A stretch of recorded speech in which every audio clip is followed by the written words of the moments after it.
it's Chords and Coffee, and today I've got my new buddy here, RJ, and he is coming to you from Nashville, and you have probably heard him probably on YouTube. The man's got 185,000 YouTube subscribers, is that right?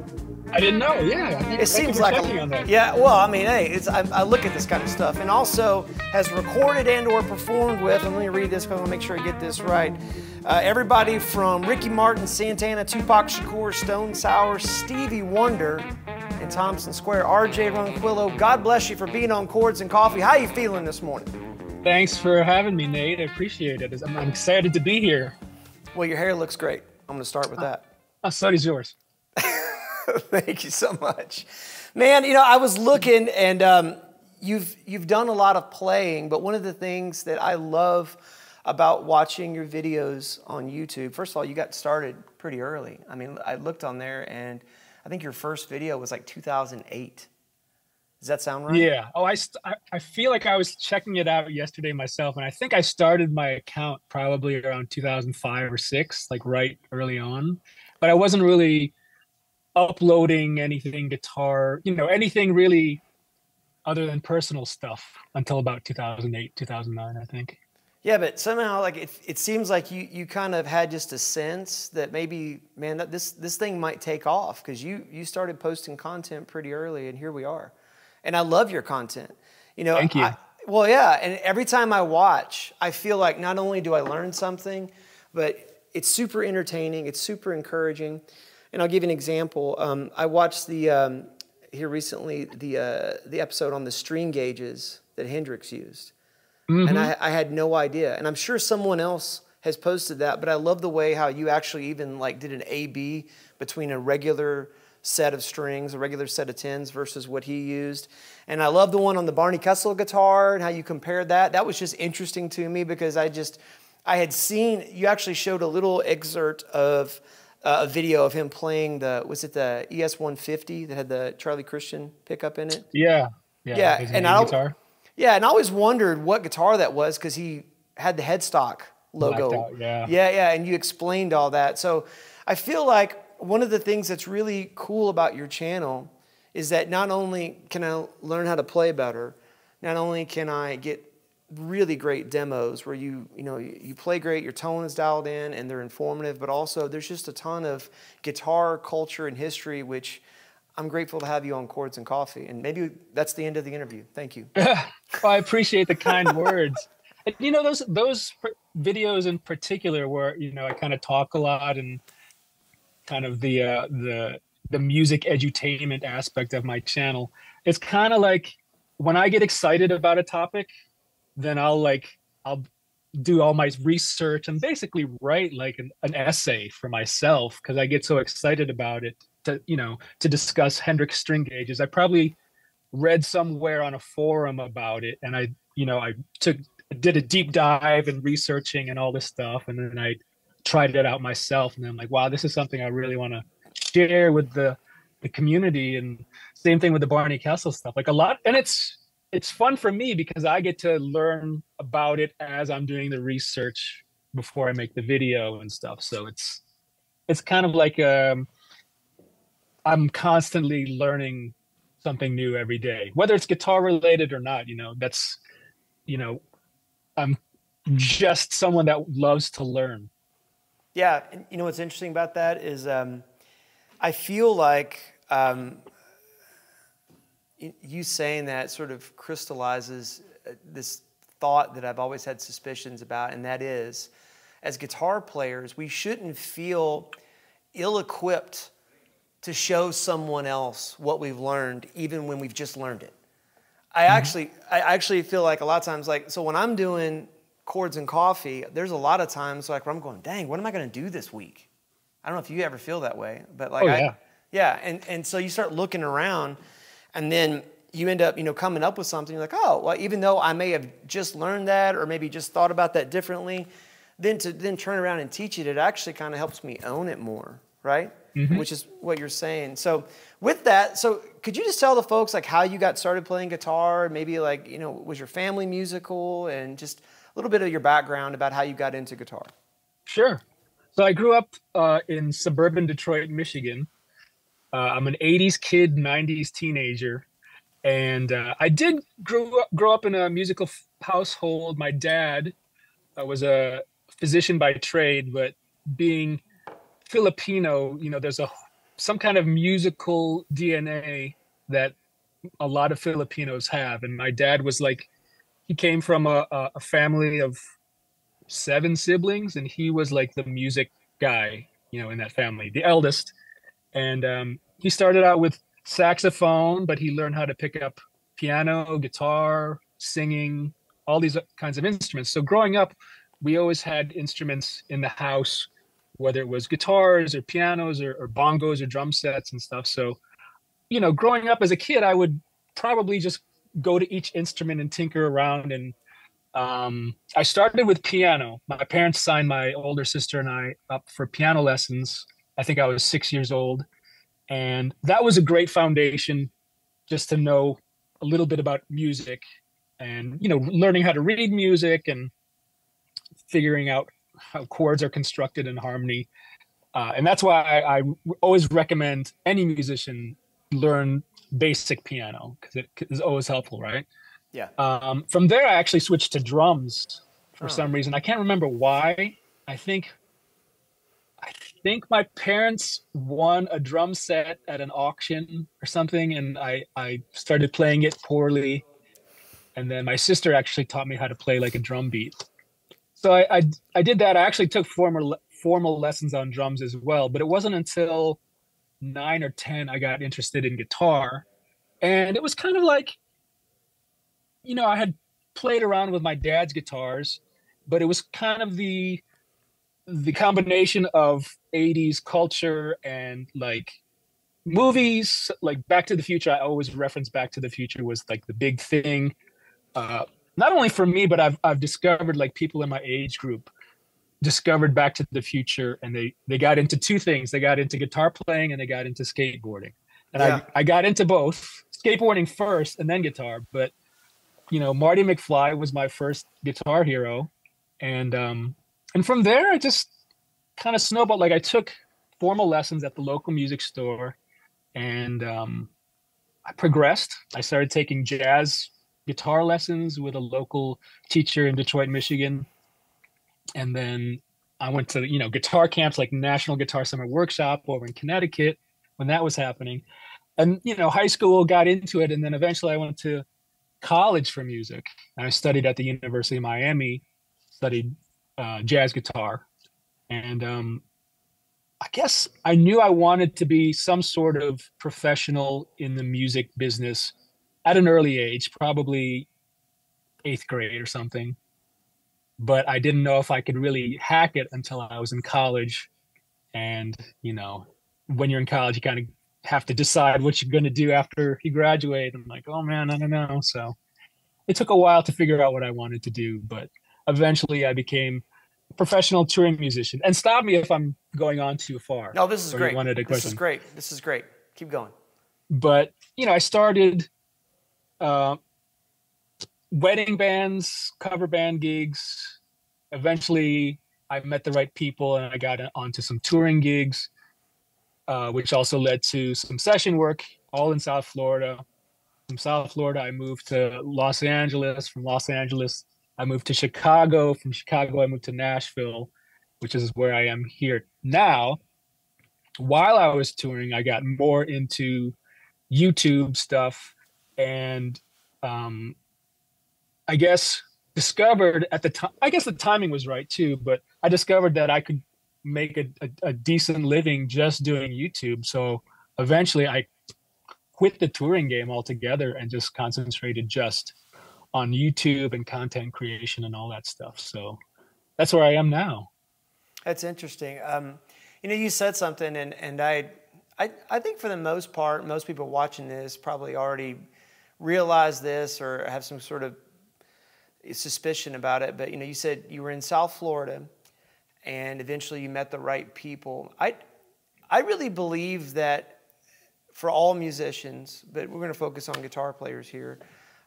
You can't hide your personality from your playing. In other words, like, I think your personality comes out in your playing. Would you agree with that? Oh, absolutely. And part of the musician's life, especially if you're wanting to play with people, in front of people, you just have to have not only a sense of networking, but there's a mandate where if you're not authentically interested in playing and living in such a way that is more of a blessing to people than it is a taxation, I just don't think you're going to get as many opportunities, regardless of how talented you are. And one of the things that just hearing you talk, there's a lot of, I hear in your voice and the way that you're describing things, you're grateful for your opportunities, but also like from the get-go, you've never lost your sense of wonder. You know what I mean? As far as like, continuing to learn and continuing, like, just being a student of music, but also just being interested in other people. I mean, you cited your family as a huge reason why you're playing music and what you're doing today, and then you were able to pivot from touring to YouTube. And is the ability to gel and connect and sort of harmonize with other people and musicians, is that something that you like consciously like worked on, or is that something, is it like, man, I've just been a people person my whole life and I was raised in a big family and it just kind of came natural? I'm just curious about that. I think it totally came natural. I mean, growing up, obviously I had awkward phases where, socially awkward, and, I guess I got lucky, but at some point I got used to being around people and being able to hold meaningful conversations with people and have fun. And I guess my personality, now that I look back at, my life, I've always been someone that didn't take things too seriously. I mean, there was a time where I did take things very seriously and I would stress out and be a worrier, and that runs in my family as well. But I think a lot of people, my wife will say this about me, that I'm such a laid back person. I try not to let things get to me. And I feel like that's kind of helped me in my career. Not only, for me getting work and getting gigs and all that stuff, but just like me not being stressed out so much about life and career, where my motto is just, whatever happens, happens. And luckily it's happened, Yeah, but in other words, you're still going to keep creating. You're still going to keep moving forward, even if, expectations for whatever the situation is doesn't get met, right? Yeah. And I think that comes out in my personality when I'm around people. I think they just see that I'm, not so high strung, or, I don't stress out too much, and I'm easy to talk to, easy to get along with, which is very important, especially when you're touring or in the studio.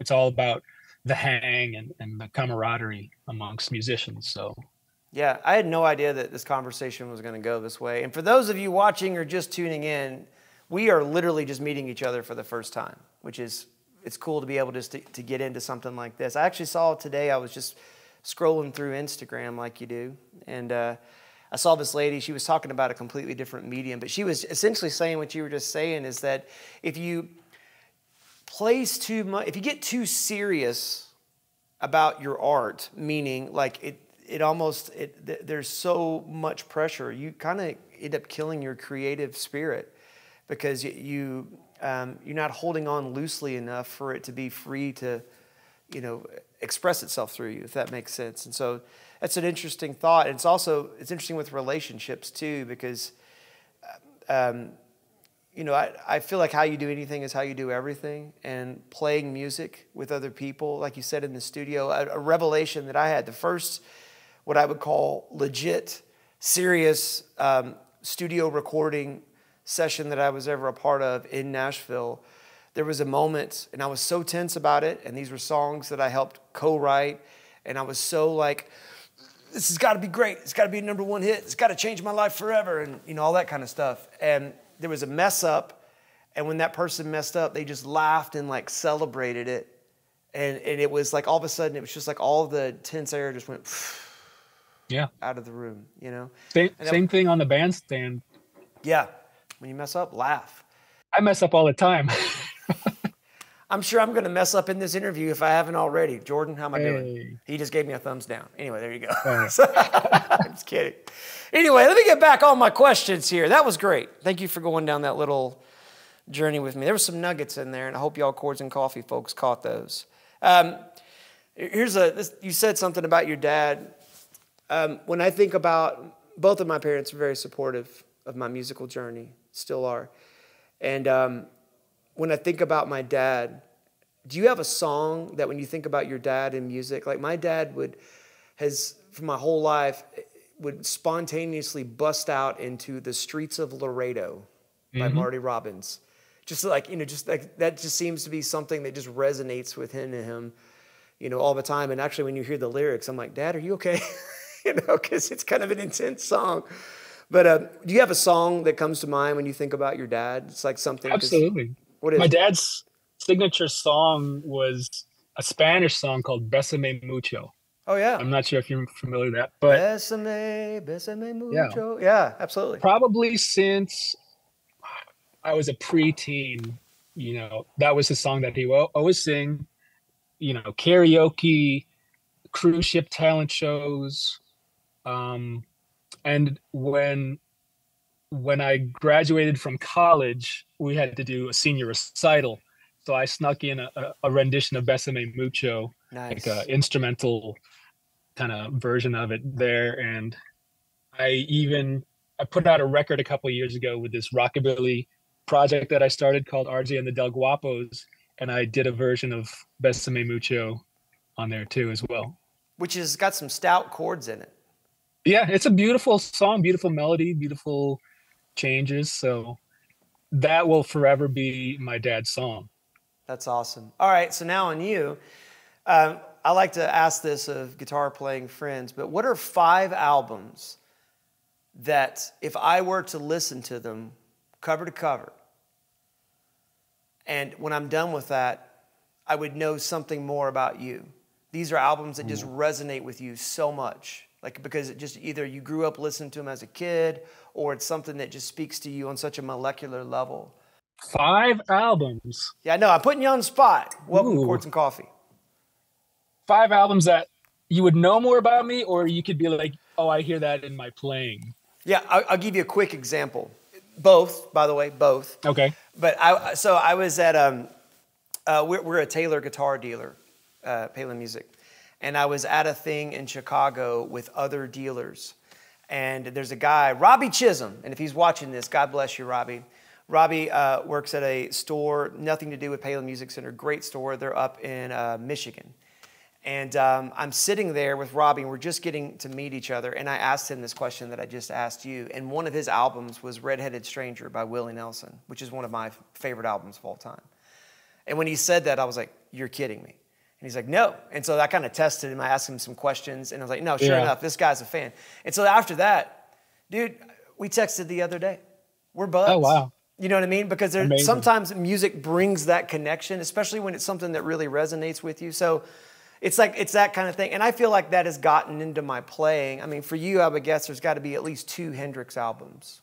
Oh, well, the first one, every time I get asked that question, the first record I always think of is Axe as Bold as Love, even though that wasn't necessarily my favorite Hendrix record. I mean, I love so many of them, but I always just see the cover and I'm like, man, there was a time where I really dug into that album, and it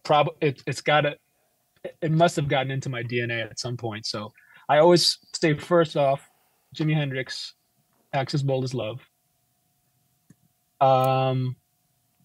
This is where I'm kind of going in like, in a timeline, like what did I get into and what else did I get into? Van Halen 1, maybe. There you go. For sure. That's 2.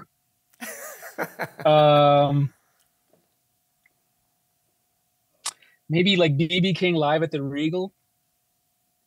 Just like as one of my favorite blues records. Yep. That very first Andy Timmons Ear Ecstasy record. Oh yeah. Extremely influential kind of bridging the gap between rock and fusion for me. Yeah, and beautiful electric guitar playing. Yeah. That is like still overdriven and, delay and reverb and that kind of stuff. Yeah, keep going. Those are good. And I guess, okay, Wes Montgomery, probably Boss Guitar. Yeah. Is one of my, there's so many Wes Montgomery records I like, but that one I remember listening to. If you had an honorable mention, what would that be? Ooh, man. Well, there was a time where Allman Brothers Fillmore East record was all I listened to for like a summer straight. So probably that. Those are all awesome choices. All right, so Chords and Coffee, folks, if you're watching this and you love RJ's playing, and you should and you do, here's a quick tip for you. If you go and listen to those and really absorb it the way that he did, I'm a firm believer if you want to sound like Jimmy, you got to go back and listen to what influenced Jimmy, right? Mm-hmm. And the same goes with you, right? So if I want to, one of the things that I was watching, you got a lot of Hendrix content, and I love that. And your right hand on a lot of his like funkier, fast stuff, especially, is so fluid and so loose and so dead on, and like you do it so effortlessly. It's like I can tell, like, man, you have listened to that so much, because it's like there's all the little nuance there of that. Because I think most guitar players, when you get to a point, you can kind of approximate that, but it's different to have that feel. And it's clear that you have studied that. And I know you, as a kid, you had a tribute band, mm-hmm. for Hendrix and all that. And so that's really great. And thank you for sharing that with me. Thank you. And I think with that rhythmic stuff in particular, I think like a drummer. And I think Jimmy thought like a drummer, or, any great funk guitar player thinks like a drummer. And it helps if you know how to play drums as well. But like, for instance, I remember an interview where Nuno Bettencourt from Extreme was saying that he started out on drums, and you can really hear like the riffs that he comes up with and his rhythmic playing, which is just as good as his shredding. You can really tell which musicians are also competent in playing drums. Lenny Kravitz, for instance, another guy, Prince.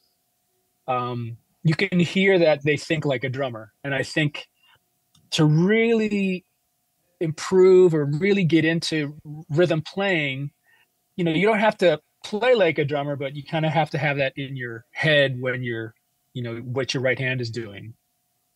Yeah, and it's funny, as a guitar player, so my first instrument was actually the slide trombone. In band, yeah. And then later I gravitated toward guitar. But I will tell you, if somebody were to ask me, Nate, what do you feel like is your weakest link? I would say rhythm is my biggest opportunity to improve. Because I feel like rhythm is king. I mean, if your pocket is just airtight, mm-hmm. you can get away with a lot of other, harmonic sins, if you will, because your pocket is so tight, and not to say, a wrong note's still a wrong note, but man, you can sure massage it a lot easier if you got really good rhythm, right? Yeah. So to that end, it wouldn't be bad for a drummer or a guitar player to say, I might take a few drum lessons, I suggest that. Yeah. Yeah, and I also noticed, so you had a video that's got 2 million views on it or something, where the first exercise, like the top 3 exercises that every guitar player should do. And one of them was from that John Petrucci lesson that you had learned. And it's really just a rhythmic exercise to get your right hand. Do you have any other just quick encouragement for guitar players who are watching this? Like, man, I struggle with rhythm too. And just, what's something they can do? We all know we need to practice with a metronome, but anything else that comes to mind as far as just encouraging folks that are pursuing better rhythm playing on guitar?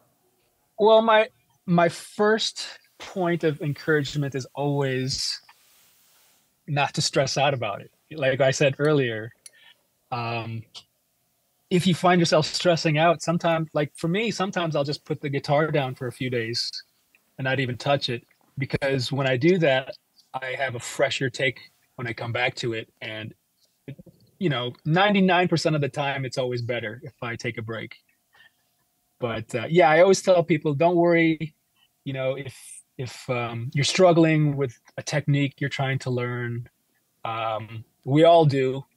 And, just it's supposed to be fun. Music is supposed to be fun. So that's like my first point. But as far as, learning rhythm or certain techniques, for me, I always felt like I did a lot of listening more than anything.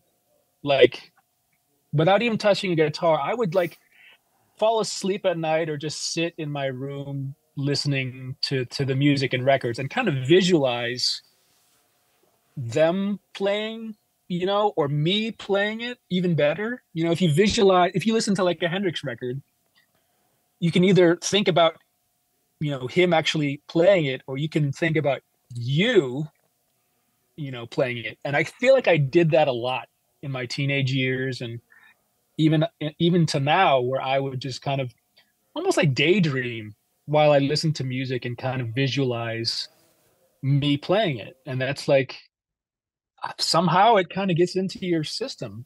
Yeah, and I'm so glad you said that. If I can, I just want to interject something really quick. I feel like as a society, but also just as like a lot of the new upcoming musicians, like people just don't listen to music. Like when you were a kid and you would like bring an album to a party you were going to, or if your friends come over and you're like, hey, I want to listen to this album. Like I remember I graduated high school in 1994. Right? Me too. Yeah, okay, perfect. So we're the same age. And so I remember when, I actually remember sitting and listening to albums. Like the one that, for whatever reason, just popped in my mind. Like, Dark Side of the Moon, yes, but what popped in my mind was Red Hot Chili Peppers, One Hot Minute. Do you remember that one? And I thought that was a killer record with Dave Navarro, like, because he brought a whole other thing to the Chili Peppers. And I remember actually just sitting and listening to that. And and I never thought of the daydreaming aspect of it, but that is critical, because that is, you are allowing your imagination. And like, I'm a big believer in visualizing things, but I think a lot of people are like, wait a minute, so I got to just sit there and listen and I can't swipe and be entertained, right? I think we got to figure out a way to encourage people to get back to that kind of behavior. To get it, yeah. You don't need the screen, even though right now you're watching this on a screen, and God bless you for it. But at the end of the day, these 5 albums that he just listed out there that are great, they deserve a little bit of sit and listen time and allow yourself to daydream and explore it. Keep going on that. I just wanted to interject that. Growing up, since we're at the same age, I remember in my bedroom, I had like a kind of a crappy stereo system from Radio Shack, and I had a beanbag chair and some crappy headphones, with the coily cable. And I remember just like putting on vinyl records or cassettes. I didn't have a CD player at that point. And I would just sit in that beanbag chair and kind of like, I had posters on the wall, obviously. Would you see that? I had posters on my wall, of Hendrix and like Yngwie Malmsteen and Steve Vai and stuff. And I would just kind of like, like in the movies where you just like listening to the music and just kind of like staring, and then, dream sequence or whatever type of thing. Yes. So I feel like I did that early on. And then in college, I would literally just fall asleep with my Discman and headphones and just fall asleep listening to records on repeat. It's weird. It's probably not good for your ears, but somehow it's maybe through osmosis or something, a lot of that music, a lot of the phrasing of like Hendrix, let's say, I know like the back of my hand now, probably because I've listened to it so much and like in my subconscious while I'm falling asleep or something. I'm sure there's a science to, sleep, patterns and listening to music or doing stuff that helps with learning. So, are you familiar with a young man named Taj Farrant? He's from Yes. Australia. Yeah. I interviewed Taj, and he said the exact same thing. I was asking, I saw him play Cliffs of Dover live, and brother, it was like note for note. It was like almost like shocking, you know. And I'm not the kind of guy like I can count on one hand, and actually I can probably count on 3 fingers how many solos I've actually learned note for note, because I'm just I don't have anything against it, and it's just I've just never been interested in that, you know what I mean? And but also I don't have a whole lot of call for that in my life, you know. And so, you know, all that to say this is that he said that he fell asleep listening to that over and over and over again. And if music is language, and it is, you know, the Rosetta Stone, as far as I understand, like when you're learning a language, you're just playing that language over and over and over. And when people go to foreign countries, the way to, you know, learn the language is to immerse yourself in it. And then you have to make the conscious decision, am I going to speak this with the dialect that I'm hearing, or am I going to speak it without conforming to the dialect? You know what I'm talking about? Mm-hmm. So like I went on a missions trip to Brazil once, and they speak Portuguese. And when I was there were people from Missouri, which is where, you know, I live, and they were saying the same words like bon dia as opposed to bon dia, you know what I mean? And they weren't doing it to be mean or weren't doing it to be disrespectful. It was just kind of a conscious effort on their part to whether or not I'm going to submit myself to the vulnerability of trying to adopt the dialect and not just say the right notes or not just play the right notes. You know what I mean? And I think that one of the things that's kind of a line in the sand for musicians and guitar players especially is that whether or not we'll actually take time to appreciate and then B, try to replicate the dialect of what we're hearing. You know what I mean? And to your point, like back to the Hendrix string gauge thing, one of the things that you were pointing out is that there's like that squishiness that's on the low end by having that thinner string on the E and the A than you would normally get on a set of 10s. Most people probably didn't even pay attention to that, but maybe they just felt like, something's not quite right, but whatever, right? There's like so many fine details that I've just discovered recently about Hendrix's tone. Another thing that I haven't done a video on, but I know other people that have, is there's a lot of recordings where you can kind of hear that he picks like right up against to the fingerboard. Like, try it next time you pull out your Strat or something. But if you put middle pickup and then you pick close to the 21st fret, you know, at the end of the fingerboard up, you know, between the neck pickup, and there's this like Hendrixy sound that I forget what songs it's on, but that's another big Hendrix tone that a lot of people don't realize or don't talk about, you know, because like when you think of Hendrix, what's my Hendrix sound? Oh, I'll put it on neck pickup and make it really kind of fuzzy. And that's kind of the standard, you know, default thing. But there are so many little intricate aspects to his tone that I'm just recently hearing. Like I you know, it's stuff that I've heard in the past, but I didn't really realize, oh, it's middle pickup and pick close to the neck, and that's that sound. Yeah, and you know, it's interesting too, is that there's that Miles Davis quote where he says it takes a long time to learn how to sound like yourself. I also think that there's something to, as we, you know, emulate our inspiration, and that becomes ingrained in us. And then when we just start to create, and to your point, you know, keeping that sort of, you know, loose hold on it so that it's not so serious that if we don't quite get there that it's, you know, our life is over. But if we do get there, hey, cool, right?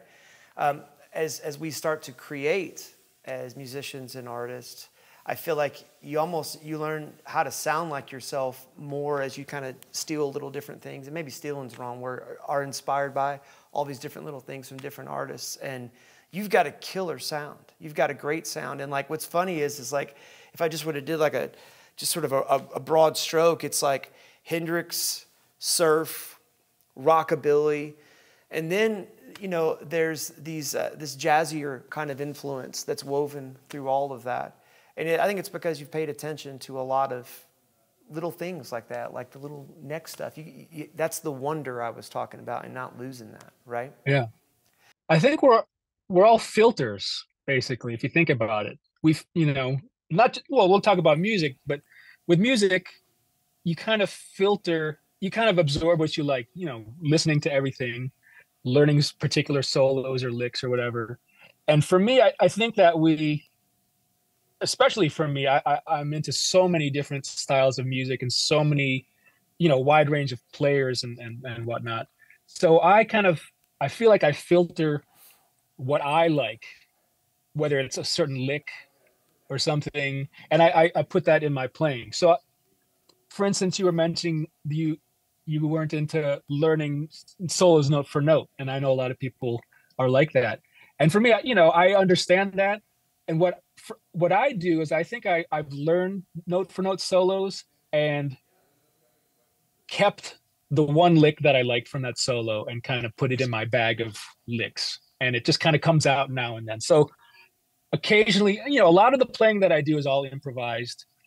And occasionally I'll like listen to some of my solos or watch my videos and be like, you know, oh, I totally stole that lick from Andy Timmons or you know, some obscure blues guitar player that I listened to years ago. And I think it's because it just comes out in my playing and I filter it. Some of it goes away and some of it stays in. And I think that's with anything really, you know? Yeah, no, 100%. There's that cool moment that you had, and you recently did one where you were playing a James Tyler, and it was it's the 80s, and you're standing on a bridge. You had that Steve Lukather moment in there. Mm-hmm. Yeah, that was really cool. Yeah. Speaking of cool guitars, I think we'd be remiss. So you and I connected through a mutual friend at LSL, Johnny. Mm-hmm. Johnny. And I'm looking over your shoulder there, and do I spy an LSL guitar over there? Yeah, that was like my my passport into the Nashville scene. So when I moved to Nashville in 2014, I started playing with Thompson Square, and you know, we were in rehearsals and there was another guitar player and we were trying to figure out, you know, sonically where we would sit in the live mix and everything. And he was the Les Paul guy, SGs, and I had a Les Paul with me, and I think I brought a Les Paul and a Tele because I wasn't sure which I would be using, and I ended up being the Tele guy pretty much.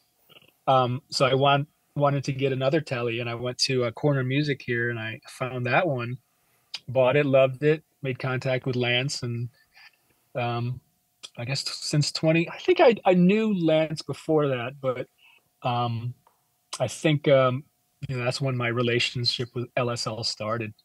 Yeah, they're a great company, great folks. And it's funny you mentioned the Les Paul and the Tele guy. That's one of my, like, if I look up on the bandstand and there's two guys playing the exact same kind of guitar through like the same rig, I don't know, that's always just been like a little, ooh, why would you do that? You know, that's a lot of peanut butter and not enough chocolate, you know. I mean, Les Paul and Tele, especially for modern country music, is like the perfect combination. Yeah. It just sounds so, especially when you're playing unison parts. In my in-ears, I remember when we really got into it, I'm like, man, this sounds great. I know, right? I don't mind being the Tele guy. I love being the Tele guy.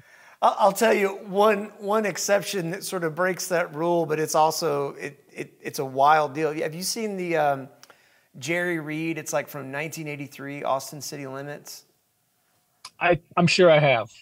You can find it on YouTube. You have to really dig because there's a lot of versions out where the audio is not that good. But all of those guys are playing like the exact same, like, what is it, like a PV? Is it TD60? Is that what that was? Oh yeah. Yeah. Through like a PV amp, and it's all just the same PV. thing. Yeah, and they're doing like 3-part guitar harmony. It's like a jazz fusion band playing Jerry Reed songs. Anyway, well, that's cool. Well, man, I feel like we got a lot of nuggets here. You know, before we close out, I always want to end with just an opportunity.